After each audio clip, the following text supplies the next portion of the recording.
গতকাল আমরা জানি যাদবপুর বিশ্ববিদ্যালয়ে ধুন্ধুমার পরিস্থিতি হয়, সেখানে যেখানে বেনজির বিক্ষোভের মুখে পড়তে হয় শিক্ষামন্ত্রীকে। যাদবপুরের এই ঘটনায় একজনকে গ্রেফতার করা হয়েছে। শিক্ষাবন্ধুর অফিসে আগুন লাগানোয় সেই ঘটনায় একজনকে গ্রেফতার করা হয়েছে। আমাদের প্রতিনিধি অমিত এই মুহূর্তে আমাদের সঙ্গে রয়েছেন। অমিত, যাকে গ্রেফতার করা হয়েছে তার পরিচয় কি? দেখো, মোহাম্মদ শাহিন আলী যাকে গ্রেফতার করা হয়েছে যাদবপুর বিশ্ববিদ্যালয়ের প্রাক্তনী বলেই জানা যাচ্ছে পুলিশ সূত্র থেকে। একই সঙ্গে 2023 সালে ইঞ্জিনিয়ারিং বিভাগ থেকে সে যাদবপুর বিশ্ববিদ্যালয়ে পাস আউট হয়েছে এবং তাকে গতকালের যে শিক্ষাবন্ধুর কার্যালয়ে সংঘটিত যে ঘটনা, সেই ঘটনায় শাহিনকে গ্রেফতার করা হয়েছে।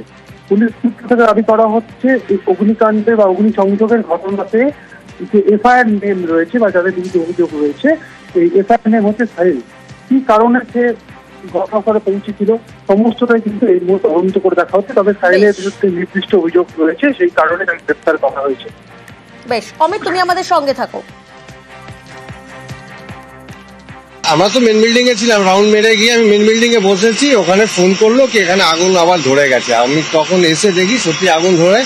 তখন আমাদের যে সিনিয়র মুকুলচন্দ্র দাস, তারা আমরা ওনাকে খবর দিই, ফায়ার ব্রিগেডকে খবর দিই। ফায়ার ব্রিগেড এসে তখন আগুনটাকে না ম্যাম, তখন এখানে কেউ ছিল না। আমরা এখন কি করে বলি ম্যাম, আমি না দেখে আমি তো বলতে পারবো না কে লাগে। তখন ছিলাম না ম্যাম, আমার 10টা থেকে ডিউটিটা স্টার্ট। যাদবপুরের ঘটনায় গ্রেফতার ইঞ্জিনিয়ারিং বিভাগের প্রাক্তনী, তার পরিবার কি বলছেন শোনাবো আপনাদের। আমার ছেলে তো প্রথম থেকে ব্রিলিয়ান্ট ছাত্র, সে ভালো ছেলে। এগুলিতে কেউ বলতে পারবে না যে সে কারোর সঙ্গে দুর্ব্যবহার করেছে, খারাপ ব্যবহার করেছে। যাদবপুরেও 4 বছর আছে সে বিটেক কমপ্লিট করেছে, করে এখন সে জব করে, এখন সে প্রাক্তনী। কিন্তু কিভাবে কি হয়েছে সেটা তো আমি আপনাদেরকে এখান থেকে কিছুই বলতে পারি না। তবে এইটুকু বলতে পারি যে আমার ছেলে এই ধরনের কোনো খারাপ কাজে যুক্ত থাকতে পারেন। ছাত্র রাজনীতির সঙ্গে যুক্ত আমার জানা নেই, কারণ এতদিন ধরে যদি ছাত্র রাজনীতি করে তাহলে তো আমি কিছু খবর আমার সঙ্গে শেষ কথা হয়েছে কালকে 9টার সময়, তারপরে আমি মোবাইল সুইচ অফ। আমি একটু গেছিলাম, সবাই গেছিল, যেহেতু ইউনিয়ন ইলেকশনটা খুব দরকার। 5 বছর হয়ে গেল ইউনিয়ন ইলেকশন হয়নি। হঠাৎ করে যখন অত ঝামেলা শুরু হয়ে যায় তখন আমার খুব ভয় লাগতে শুরু করে। দিয়ে তখন আমি দাদাকে বলি একটু আসো ক্যাম্পাসে। তখন দাদা আসছে না, আমি কিন্তু দাদার সঙ্গে বেরিয়ে গেছিলাম।